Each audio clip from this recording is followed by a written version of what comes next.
नमस्कार प्यारे बच्चों। हम जो आज के लिए जो टॉपिक है हमारा कक्षा 8 से ज्योग्राफी का चैप्टर 1 संसाधन। प्यारे बच्चों, ये वीडियो मैं उस वक्त बना रहा हूँ जब आप लॉकडाउन के दौरान जून के महीने में घर पे अपनी मौज मस्ती कर रहे हैं। मुझे लगा कि शायद जून के बाद भी जो बच्चों को जो स्कूल में आना जाना नहीं हो पाएगा तो उनका समय खराब ना हो, उनका फ्यूचर जो है अंधेरे में ना जाए। जब आप वीडियो को देखेंगे तो कहीं ना कहीं आप जो है इसमें से कुछ ना कुछ पॉइंट्स जो है सीख पाएंगे। बड़े सिंपल और आसान तरीके से मैंने जो है ये चैप्टर जो एक्सप्लेन किया है। आपने क्या करना है, सिर्फ वीडियो को लास्ट तक देखने जाना है। आप एक कहानी की तरह से पढ़ते चले जाएंगे। जैसे आप कोई कहानी देखते हैं, उस कहानी की तरह से जो आप इस वीडियो को देखते चले जाना, और जब लास्ट में आप वीडियो को जो है पूरा देख लोगे और जब आप अपने आप को ओवरव्यू करोगे तो आप पाएंगे कि आपको पूरा चैप्टर याद हो चुका है। आपने याद करने की जरूरत नहीं है चैप्टर की स्टोरी कहानी के बीच में, आप तो सिर्फ सुनते चले जाएंगे, देखते चले जाएंगे। तो आइए स्टूडेंट्स शुरू करते हैं वीडियो। हमारा चैप्टर का नाम है संसाधन। देखिए, जब आपकी जो बुक है, देखिए मैं आपको दिखा देता हूँ। ये जो आपकी बुक है कक्षा 8 की जो बुक है ज्योग्राफी की, ये देखिए संसाधन एवं विकास। यहाँ पे जो हम ये पहला चैप्टर शुरू कर रहे हैं संसाधन। ये संसाधन ज्योग्राफी का चैप्टर 1 है संसाधन। अब यहाँ पे जब चैप्टर शुरू होता है तो यहाँ पे देखेंगे दो कैरेक्टर है, राजू और मोना। ये दो जो कैरेक्टर मोना और राजू अपने घर की सफाई कर रहे हैं। सफाई करते करते उन्हें जो बहुत सारे जो सामान जो वहाँ पे मिल जाता है। जैसे घर में आप देखते हैं कि घर में मान लीजिए कुर्सी पड़ी हुई है, ठीक है, घर में कुर्सी है, फिर बर्तन है, उसके बाद फर्नीचर है। ये सभी चीज़ें उनके सामने आती है क्योंकि घर में पड़ी रहती है, हमारी चीज़ें होती हैं। तो जब वो उन चीज़ों को देखते हैं तो उनकी मदर उनके पास में होती है, मदर साथ में लगी होती है। वो उन सबसे पूछते हैं, माँ क्या ये सभी चीज़ें हमारे लिए ज़रूरी है? तो कहते हैं यस बेटा, इन सभी के लिए हमारे लिए जीवन में बहुत ज़्यादा इम्पोर्टेंट है। क्या आप जानते हो इनको क्या कहा जाता है? तब उसकी मदर ने पूछा कि बेटा आप इन सभी को जानते हो ये क्या है? उसकी मदर ने, बच्चों ने कहा नहीं मदर, हम तो सिर्फ ये जानते हैं कि ये हमारे काम की चीज़ें हैं। जी हाँ, ये हमारे काम की ही चीज़ें हैं। और इनको क्या कहा जाता है? इनको कहा जाता है संसाधन।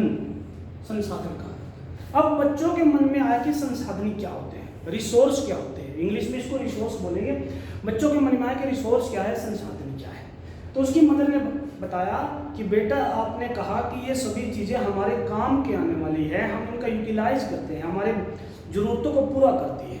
तो वो वस्तुएं जो आदमी की ज़रूरतों को पूरा करती हो और जिनको प्रकृति ने हमें दिया हो, वो सारी की सारी चीज़ें जो है संसाधन कहलाती है। राजू ने जो अपनी माँ से पूछा कि संसाधन क्या क्या होते हैं, तो उसकी मदर ने बताया कि बेटा हम जो है पानी पीते हैं, हम जो है पानी पीते हैं। तो पानी हमारे लिए क्या है? पानी हमारे लिए संसाधन है। उसके बाद जो है हम सुबह उठते हैं, सुबह उठते ही हमें जो है सूर्य देव के दर्शन होते हैं और सूर्य से हमें जो है रोशनी मिलती है, यानी कि प्रकाश मिलता है, रोशनी मिलती है। वो क्या है? वो हमारे लिए संसाधन है। उसके बाद हम जो लगातार सांस लेते हैं, हवा लेते हैं, जो ऑक्सीजन हमें मिलती है, जो हवा मिलती है, वो क्या है? वो भी क्या हमारे लिए संसाधन है। उसके बाद उसकी मदर ने दूसरी चीज़ें बताई कि जैसे मान लीजिए घर में हमारे जो है फर्नीचर है, हमारे पास बेड है, सोफ़ा सेट है, कुछ चेयर है, ये सभी क्या है? ये हमारे लिए संसाधन है। ये हमें किससे मिले? ये हमें मिले पेड़ पौधों से। पेड़ पौधे भी क्या हमारे लिए संसाधन है। तो बच्चों को जो ये बात जो धीरे धीरे समझ में आने लगी, मोना और राजू को जो ये बात समझ में आने लगी कि संसाधन क्या होते हैं। राजू ने बताया कि हाँ माँ, मुझे समझ में आ गया कि जो ऐसी चीज़ें जो प्रकृति ने हमें दी है। प्रकृति क्या है? प्रकृति एक कहें कि एक गॉड और प्रकृति जो एक ही चीज़ आप मान के चल सकते हैं, ठीक है। प्रकृति ने जो गॉड ने हमें दिया है, प्रयोग पोस्ट दिया है, मान लीजिए पानी है, रोशनी है, हवा है, इन चीज़ों का हमें कोई पैसा थोड़ी देना पड़ता है। पेड़ पौधों की छाया है, पेड़ पौधे से फल मिलते हैं, वो कहीं ना कहीं पर हमें फल जो है मिल जाते हैं फ्री ऑफ कॉस्ट, ठीक है। लेकिन उनको जो टेक्निकली जो है प्रोसेस करके, ठीक है, सारी जैसे मान लीजिए पेड़ पौधे हैं, पेड़ पौधों से क्या हमें डायरेक्टली फर्नीचर मिल जाता है? नहीं।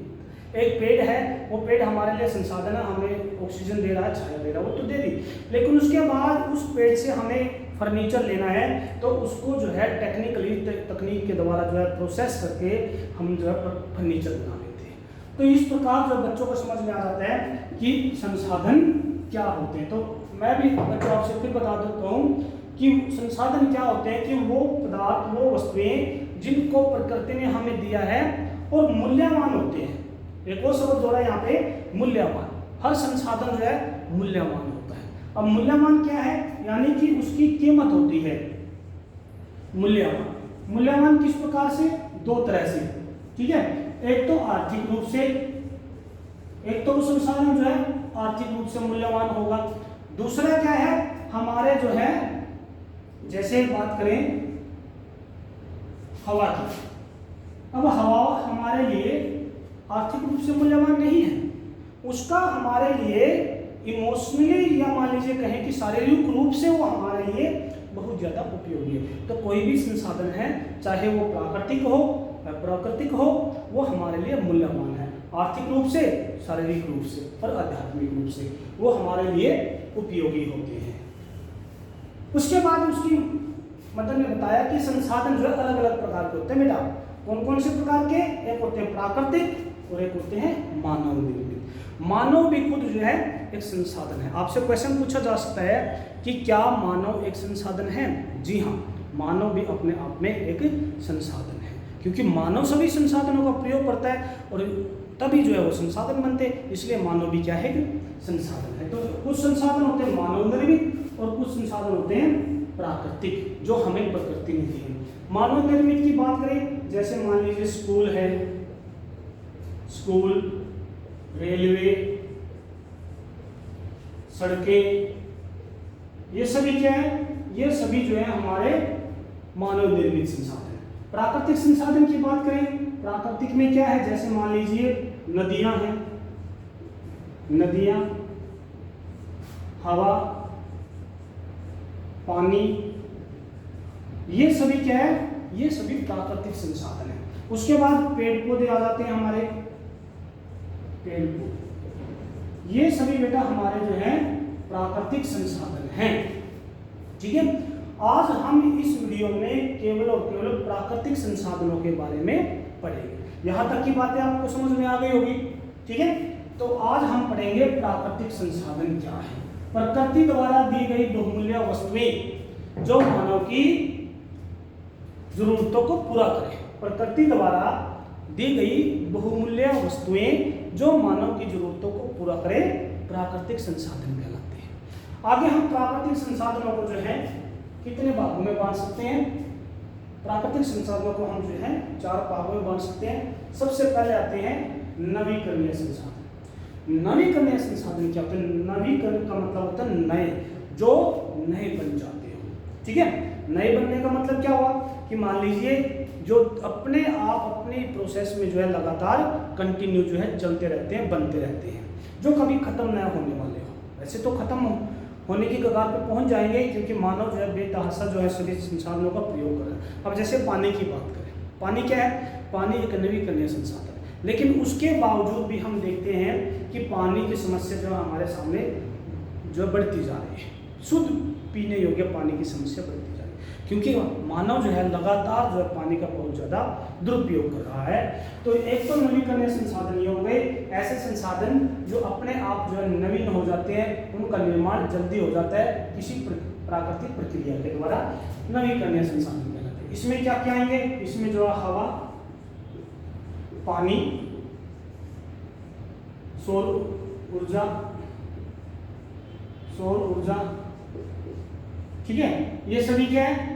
ये नवीकरणीय संसाधन है। अनवीकरणीय संसाधन कौन से हो गए? इसके अपोजिट हो जाएंगे। ये नवीकरणीय, आपने बोला नवी का मतलब नया, जो नया बन जाता हो, जल्दी नया बन जाता हो, और अनवीकरणीय जो नया नया बनता हो, जो खत्म हो गया उसके बाद वो जल्दी नया नहीं बनता, तो वो अनवीकरणीय कहलाता है।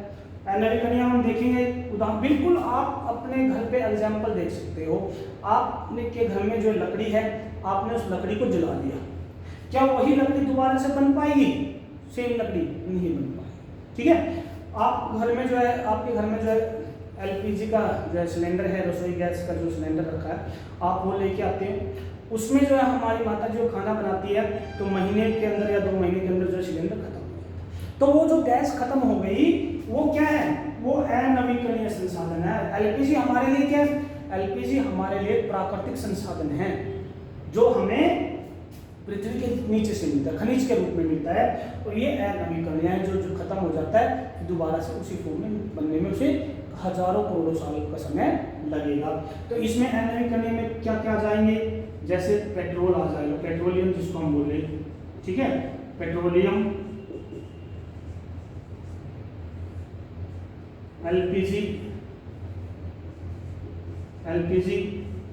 सीएनजी गैस जो हम व्हीकल में यूज करते हैं, अपने वाहनों में यूज कर सकते हैं, ठीक है। उसके बाद पेड़ पौधे, वैसे पेड़ पौधे जो है जल्दी बन जाते हैं, नवीकरण में आ जाते हैं, लेकिन यदि प्रोसेस लंबी, यदि लगातार जो इनका यूज किया जाए तो इनको बनने में भी काफ़ी समय लग जाता है, ठीक है। पर इनसे बनने वाली जो लकड़ी है वो जो है अनवीकरणीय में आ जाती है। उसके बाद और देखें तो हम जो है जितने भी जो धातुएं हैं, धातुएं में क्या क्या आएगा, जैसे लोहा, चांदी या सोना लिख लेते हैं यहाँ पे, सोना, ठीक है। और उसके बाद एल्यूमिनियम, ये सभी बच्चों जो है अनवीकरणीय संसाधन हैं जिनको बनने में कई हजारों सालों का समय लगेगा। तो आई थिंक आपको ये सभी चीजें समझ में आ रही होगी। तो उसके बाद देखते हैं हम वास्तविक और संभाव्य। यहाँ से मैं इसको रफ कर देता हूँ, आप जो कॉपी पेन लेके जो है साथ ही साथ लिख सकते हैं इन पॉइंट को, एग्जाम्पल लिख सकते हो। आपने जो है फिर दोबारा मेहनत करने की जरूरत नहीं है, यदि आपने वीडियो को अच्छी तरह से देख लिया, वीडियो को देख लिया, साथ के साथ आप कॉपी पेन लिख के जो लिख सकते हो, तो आपके प्रश्न उत्तर जो है साथ के साथ तैयार हो जाएंगे। प्रश्न उत्तर भी आप यहाँ से बनाते चले जाएंगे। संसाधन किसे कहते हैं, संसाधन कितने प्रकार के होते हैं, प्राकृतिक संसाधन कौन से हैं, मानव निर्मित संसाधन कौन से, 2 उदाहरण दीजिए। यदि मैं आपसे पूछूं तो मानव निर्मित संसाधन कौन से हैं, सड़कें हैं, रेलवे है, स्कूल है, हॉस्पिटल है, ये सभी क्या है, मानव निर्मित संसाधन है। प्राकृतिक संसाधन की बात करें तो आप हर रोज देखते तो हो, हवा है, पानी है, ठीक है, सौर ऊर्जा है, ये सभी हमारे प्राकृतिक संसाधन। नदियां हैं, पहाड़ है, ठीक है, मिट्टी है, जिस मिट्टी पे हम रहते हैं, बचपन में बहुत खाते थे ना मिट्टी आप लोग, ठीक है, तो वो क्या है, वो प्राकृतिक संसाधन है। उसके बाद आ जाता है वास्तविक संसाधन। वास्तविक संसाधन की बात करें, वास्तविक का मतलब रहता है जो सही में है, जो सही में, जिसको हम देख रहे हैं, जिसको हम यूज कर रहे हैं, वो होता है वास्तविक संसाधन। वास्तविक संसाधन वो संसाधन जिनको आज मानव यूज कर रहा है, ठीक है, वो आ जाते हैं वास्तविक संसाधन। जैसे मान लीजिए पेट्रोलियम, अब पेट्रोलियम क्या है, पेट्रोलियम जो है वास्तविक संसाधन है, इसको मानव ने उपयोग करना शुरू कर दिया। उसके बाद एलपीजी है, एलपीजी भी क्या है, एक वास्तविक संसाधन है। नदियां हैं, नदियां वास्तविक संसाधन, नदियों के द्वारा हम जो है परिवहन का के रूप में यूज कर सकते हैं। नदी से हम जो है जो बना के जो है बांध बना के जो वहाँ से बिजली पैदा कर सकते हैं, तो ये वास्तविक संसाधन। उसके बाद संभाव्य संसाधन, संभाव्य संसाधन वे होते हैं जिसकी हमें संभावना तो है कि हम इसको संसाधन के रूप में यूज कर सकते हैं, लेकिन हमने जो अभी तक उसको यूज करना शुरू नहीं किया। इसका मैं एग्जाम्पल कुछ पुराना दूंगा, वैसे तो ये अब जो एग्जाम्पल जो उदाहरण में दे रहा हूं वो वास्तविक संसाधन बन चुका है। जैसे सौर ऊर्जा, अब आप देख रहे होंगे हम अपने आसपास के घरों पर जो है सौर पैनल लगे हुए देखते हैं, ठीक है। सूर्य से जो ऊर्जा आती है, जो सूर्य की जो रोशनी आती है, उसको जो है उससे जो बिजली पैदा करना सौर ऊर्जा कहलाता है, ठीक है। तो सौर ऊर्जा से जो आजकल बिजली बनती है वो अब वास्तविक संसाधन बन चुका है, लेकिन आज से जो है 50-100 साल पहले वो क्या था, वो संभाव्य संसाधन। आदमी जानता था, मानव जानता था, वैज्ञानिक जानते थे कि सूर्य से आने वाली ऊर्जा से जो है बिजली बनाई जा सकती है, लेकिन उनके पास टेक्नोलॉजी नहीं थी। अब उनके पास टेक्नोलॉजी आ गई, तकनीक आ गई, तो वो जो है सौर ऊर्जा जो है वास्तविक संसाधन बन गई। इसी प्रकार जो है हम देखें कि जो लद्दाख है, लद्दाख जो है हिमालय का जो एक क्षेत्र है हमारे इंडिया में, लद्दाख में जो है बहुत ज़्यादा मात्रा में यूरेनियम पाया जाता है। ये जो एक प्रकार का खनिज होता है जो बिजली बनाने के काम में आ सकता है। लेकिन वहाँ की जो वहाँ अभी इतनी ज़्यादा टेक्नोलॉजी डेवलप नहीं हुई कि लद्दाख के पर्वतों से, लद्दाख के क्षेत्र से यूरेनियम निकाला जा सके। ये संभाव्य संसाधन में आ जाएगा। थोड़ा सा टिपिकल है, मुश्किल है, बट समझने की कोशिश करना। आप एग्जाम्पल एज इट इज इसको लिख सकते हो। इसके बाद देखते हैं बेटा हम जैव और अजैव संसाधन। जैव और अजैव संसाधन मैं धीरे धीरे साफ करता चला जा रहा हूँ, जो जो हो जाता है। जैव और अजैव संसाधन क्या होते हैं? जैव और अजैव को आप इस तरह से समझ सकते हैं, आपने जो है साइंस में पढ़ा होगा सजीव और निर्जीव। सजीव और निर्जीव संसाधन आपने पढ़े होंगे। सजीव का मतलब होता है जो जिनमें जान होती है, जो सांस ले सकते हैं, जो चल फिर सकते हैं, जिनका अंदर जीवन होता है। निर्जीव ऐसे पदार्थ जो सांस नहीं लेते, जो चल फिर नहीं सकते, ठीक है, जिनके अंदर जान नहीं होती, निर्जीव होते हैं। तो जो संसाधन हमें सजीव पदार्थों से मिले उन्हें तो जैव पदार्थ कहा जाता है या जैव संसाधन कहा जाता है। जैसे किसकी बात करें हम? जैसे लकड़ी है, ठीक है। अब लकड़ी हमें किससे मिलती है? लकड़ी हमें पेड़ पौधे से मिलती है। और पेड़ पौधे किस में आते हैं? पेड़ पौधे आते हैं सजीव वस्तुओं में। उसके बाद आते हैं मान लीजिए पशुओं से।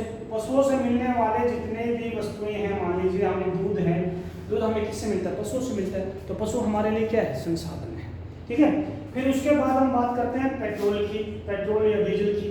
अब पेट्रोल डीजल क्या है? पेट्रोल जब हम निकालते हैं तो पृथ्वी के अंदर से पेट्रोल डीजल जब निकाला जाता है, कोयला निकाला जाता है, कोयला भी फैक्ट्री में आ जाता है, कोयला निकाला जाता है, तो ये सभी क्या है? ये सभी जैव संसाधन है। जैव संसाधन क्यों है? क्योंकि आज से जो करोड़ों साल पहले जब पृथ्वी पर जो है बहुत बड़े बड़े जानवर हुआ करते थे, जिनमें डायनासोर आप मान सकते हो, डायनासोर हुआ करते थे, और पूरी पृथ्वी पर जो जंगल ही जंगल हुआ करते थे। तो जब पृथ्वी का विस्फोट, पृथ्वी पर विस्फोट हुआ तो ये सभी जानवर वहाँ पर मिट्टी के नीचे जो दबते चले गए, और वो जो है आज करोड़ों साल बाद जो उनके अंदर जो शरीर की जो ऊर्जा थी वो जो है पेट्रोलियम के रूप में जो बदल चुकी है। तो वो सारा का सारा पेट्रोल हमें जैव पदार्थों से मिलता है। उसी प्रकार से कोयला है। जब पूरी पृथ्वी पर जो बहुत घने जंगल होते थे और जब पृथ्वी का विभाजन हुआ, पृथ्वी टूटी, तो पृथ्वी के अंदर जो सारे के सारे पेड़ पौधे दब गए, और पृथ्वी की गर्मी के कारण वो सारे पेड़ पौधे जो है कोयले के रूप में बदल गए। तो वो सभी जो है जैव पदार्थ कहलाते हैं। अब उसके बाद आते हैं अजैव संसाधन। अजैव संसाधन मैंने बताया कि जो पदार्थ या जो निर्जीव वस्तु से बने हो उसे जो है अजैव संसाधन कहते हैं। इसमें क्या क्या आएगा? इसमें सभी धातुएं आ जाएंगी, सभी प्रकार की धातुएं। धातुओं में कौन कौन सी? लोहा, आप लोहा को अच्छी तरह से जानते हो। लोहा जो है एक आधारभूत उद्योग के रूप में माना जाता है। सभी उद्योग जो है लोहे पर निर्भर करते हैं। उसके बाद आप जो है देख सकते हैं पत्थर भी देख सकते हो आप, इमारती पत्थर है मान लीजिए, ठीक है। पत्थर जो एक प्रकार का संसाधन जो जिसको बनाने में हम मकान बनाते हैं, तो वहाँ पर जो हम बहुत अच्छे क्वालिटी के पत्थर का यूज कर सकते हैं, जिसमें आप देखेंगे संगमरमर है, ठीक है, और दूसरा ग्रेनाइट है। ये कुछ क्वालिटी है पत्थर की जिसको हम जो मकान बनाने के लिए यूज कर सकते हैं, और दूसरी चीज़ों में भी यूज कर सकते हैं हम इसको, ठीक है। लोहा हुआ, पत्थर होगा, और दूसरी धातुएं भी देख सकते हैं हम, जैसे मान लीजिए चांदी है, ठीक है, एल्यूमिनियम है जिसके बर्तन बनाए जाते हैं, जहाज की जो है जहाज की बॉडी बनाने के लिए एल्यूमिनियम यूज किया जा सकता है। तो ये सभी जो है अजैव पदार्थ हुए, संसाधन हुए। तो बच्चों जो है मैं मान सकता हूँ कि आप जो अच्छी तरह से भी सुनोगे, देखोगे, कहानी की तरह से चल रही है, ठीक है। जो चीज़ें हम घर में यूज कर रहे हैं उन सभी चीज़ों के बारे में पढ़ रहे हैं, डिटेल में पढ़ रहे हैं, ठीक है। तो उसके बाद आता है सर्वव्यापक और स्थानीय। सर्वव्यापक का मतलब वो संसाधन होते हैं जो हर जगह पाए जाते हैं, जो हर जगह पाए जाते हैं, हर जगह विद्यमान हो, उन्हें जो है हम सर्वव्यापक कहेंगे। हर जगह विद्यमान, और हर जगह विद्यमान कौन है? भगवान जो हर जगह होते हैं। तो भगवान क्या हमारे लिए संसाधन है? नहीं, भगवान तो हमारे सर्व पालन करता है, उन्हीं ने तो पूरी प्रकृति बनाई है, ठीक है। तो सर्वव्यापक यानी कि जो हर जगह पाए जा सकते हैं। जैसे हर जगह क्या पाई जाती है? हवा, पानी, सौर ऊर्जा, ठीक है, सौर ऊर्जा, नदियां, मिट्टी, पर्वत, वैसे पर्वत तो कुछ ही एरिया में पाए जाते हैं, नदियाँ भी जो है कुछ एरिया में पाई जाती है, लेकिन नहरें जो है मिल ही जाती है। ठीक है, तो हवा, पानी, सौर ऊर्जा, मिट्टी, ये सभी क्या है, ये सर्वव्यापक संसाधन हैं जो हर जगह विद्यमान होते हैं। उसके बाद स्थानिक का मतलब होता है किसी पर्टिकुलर स्थान पर एक जगह पर पाए जाने वाले संसाधन। अब आप देखेंगे कि जैसे मान लीजिए हम अपने आसपास में नज़र दौड़ाते हैं तो कुछ एरिया में तो बड़ी बड़ी फैक्ट्री लगी होती हैं, कुछ एरिया में बड़ी बड़ी फैक्ट्री नहीं होती। अब जैसे झारखंड की बात करें या मान लीजिए हम मध्य भारत की बात करें तो वहाँ पर बड़ी बड़ी इंडस्ट्रीज लगी हुई हैं, लेकिन हरियाणा की तरफ आए तो हरियाणा के जैसे करनाल की बात करें तो कुछ पर्टिकुलर एरिया में जो बड़ी बड़ी फैक्ट्रीज नहीं मिल पाती। क्यों नहीं मिल पाती? क्योंकि यहाँ पर वो सभी संसाधन नहीं मिल पाते। अब जैसे कोयले की बात करें, कोयला, अब कोयला जो है हर जगह नहीं मिलता, ठीक है, ये कुछ ही पर्टिकुलर क्षेत्र में मिलता है तो इसको स्थानिक बोलेंगे। उसी तरह से मान लीजिए पेट्रोल है, ठीक है, पेट्रोल जो है हर जगह नहीं मिलता, लेकिन खरीदने को तो मिल जाता है, लेकिन जमीन के अंदर से जो है हर जगह से पेट्रोल नहीं निकाला जा सकता। ठीक, कुछ फसलें हैं, मान लीजिए जैसे फसलें जो है हर जगह, सारी फसलें हर जगह पैदा नहीं होती, कुछ पर्टिकुलर क्षेत्र में पैदा होती है, तो ये हुए स्थानिक संसाधन। तो बच्चों आज का ये हमारा टॉपिक था संसाधन। इसमें हमने जाना संसाधन क्या होते हैं, संसाधन के प्रकार, प्राकृतिक और मानव निर्मित। उसके बाद हमने प्राकृतिक संसाधनों के बारे में पढ़ा। प्राकृतिक संसाधनों में जो है हमने नवीकरणीय, अनवीकरणीय, जैव, अजैव। उसके बाद हमने इसमें जो है पढ़ा स्थानिक, अस्थानिक, स्थानिक और सर्वव्यापक। तो ये जो है संसाधनों के बारे में हमने पढ़ा। आज का विषय जो है, आज की जो क्लास यहीं तक रहेगी। अगले वीडियो में हम जो है मानव निर्मित संसाधन के बारे में पढ़ेंगे। तो बच्चों आपने जो है अपने लेवल पे क्वेश्चन आंसर जो प्रिपेयर करने हैं बड़े अच्छे तरीके से। यही क्वेश्चन बार बार आपसे फाइनल एग्जाम में पूछे जाएंगे। मैं भी जो है नेक्स्ट वीडियो में आपसे मिलूंगा, तो कमेंट बॉक्स में जो है चेक करूँगा कि आप लोगों ने कितनी अच्छी तरह से कमेंट मुझे दिए हैं। अपने कमेंट डाले, अपने क्वेश्चन बना के जो है आप मेरे कमेंट में डाल सकते हो, वहाँ मैं चेक करूँगा आप लोगों ने कितने अच्छी तरह से क्वेश्चन आंसर जो है प्रिपेयर किए। तो बच्चे जुड़े रहिए हमारे यूट्यूब चैनल के साथ। आपको किसी भी प्रकार की कोई प्रॉब्लम नहीं आने देंगे। सभी पेरेंट्स से भी मेरा अनुरोध है कि आप जो है हमारे चैनल को सब्सक्राइब करें। जो माँ बाप पढ़े लिखे हैं वो अपने बच्चों को जो मोटिवेट करें कि देखिए अभी जो है स्कूल ओपन होने वाले नहीं है। ये जो चैनल हमने शुरू किया है एक तरह से जो सक्षम भारत और शिक्षित भारत का जो अभियान है मोदी जी का, उसको फुलफिल करने के लिए। क्योंकि जो बड़े बड़े स्कूल हैं वो उन्होंने तो टाई अप कर लिया बड़े बड़े चैनल के साथ और ऐप के साथ, लेकिन हमारा जो टारगेट, हमारा जो ऑब्जेक्टिव है वो गरीब बच्चों तक पहुंच सके। हम ये चैनल जो फ्री ऑफ कॉस्ट जो आप लोगों को प्रोवाइड करवा रहे हैं। यहाँ पे हमने जो है सभी एक्सपर्ट टीचर रखे हैं, आपको जो है सभी प्रकार के सब्जेक्ट की वीडियो यहाँ पे मिलेगी। हमने जो है 6th से लेकर के 10th तक की जो सभी क्लासेज यहाँ से देना शुरू कर दी है। तो बच्चों हमारे चैनल को सब्सक्राइब कीजिए। यहाँ आपको जो 6ठी क्लास से लेकर के 10वीं क्लास तक के सभी सब्जेक्ट की वीडियो मिलेगी और बिल्कुल सिंपल तरीके से मिलेगी, जिसको आप अच्छी तरह से समझ पाओ। आपको लगेगा कि आपके टीचर आपसे दूर नहीं है। इतने अच्छे तरीके से हमने जो है सभी सब्जेक्ट को, और बिल्कुल छोटी वीडियो बना के जिसमें कि आपको ये लगे कि हम जो लंबी वीडियो नहीं देख पाएंगे, बोर हो जाओगे, तो उस सभी चीज़ों को हमने मद्देनजर रखते हुए बिल्कुल छोटी वीडियो बनाई है, ताकि आप जो है बिल्कुल एक एंटरटेनमेंट की तरह से जो है अपनी स्टडी को जारी रख सको। तो बच्चों निराश नहीं होना है, अपनी स्टडी को आपने जो है बिल्कुल कंटिन्यू रखना है, अपने नॉलेज को बरकरार रखना है और शिक्षित भारत सक्षम भारत के नारे को जो है आपने जो है पूरा करना है। तो बच्चों मैं विनोद बराने आपसे इजाज़त लेता हूं और आपका फिर से स्वागत करता हूं हमारे यूट्यूब चैनल में, और लगातार वीडियो देखने के लिए जुड़े रहिए हमारे चैनल से। थैंक यू, धन्यवाद।